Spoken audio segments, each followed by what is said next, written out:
La matinale d'Europe 1. Nico Saliagas. Il est 7h11, c'est l'heure de retrouver Carole Ferry-Nikos sur le terrain. Bon, vous êtes où ce matin, Carole? Bonjour.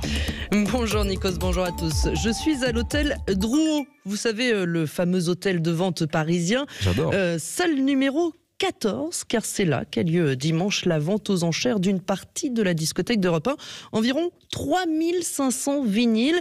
Comme dans tous les déménagements, et vous savez qu'Europe 1 a déménagé en novembre, on a fait du tri et on s'est dit que c'était l'occasion de faire profiter les amoureux des 45 et 33 tours de quelques trésors maison. Et forcément, avec le numérique, on passe plus trop de 45 tours à l'antenne.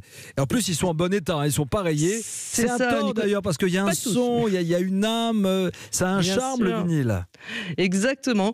Et alors pour vous faire découvrir notre patrimoine sonore, je suis accompagné d'Yves Bigot. Il a passé 17 ans à Europe 1. Il a commencé comme assistant. Il a aussi été directeur des programmes.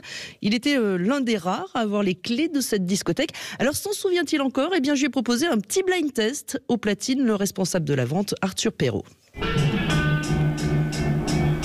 Parler de la base. Pink Floyd? Non.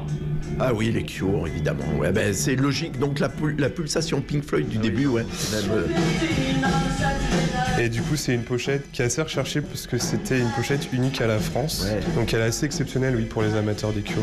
Disque suivant. ouais, ben, c'est France Gall, évidemment. Hein, l'Eurovision.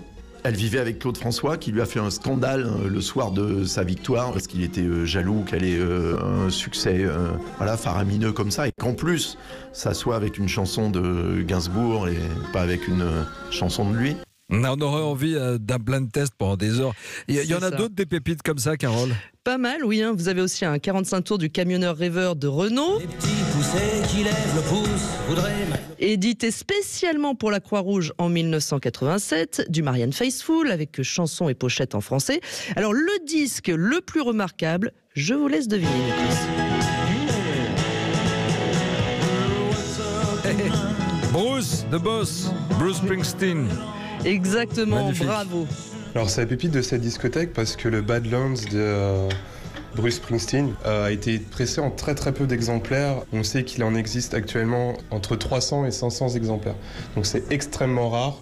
C'est extrêmement recherché. C'est que Columbia, sa maison de disques, a envoyé ce titre en promo, donc aux radios, sans avoir l'accord de l'artiste qui, du coup, voilà. On a vite rapatrié les disques, mais ceux qui étaient distribués déjà dans les radios, etc., ils y sont restés. D'où la présence dans la discothèque d'Europe 1 de cet exemplaire de Badlands, donc en 45 tours.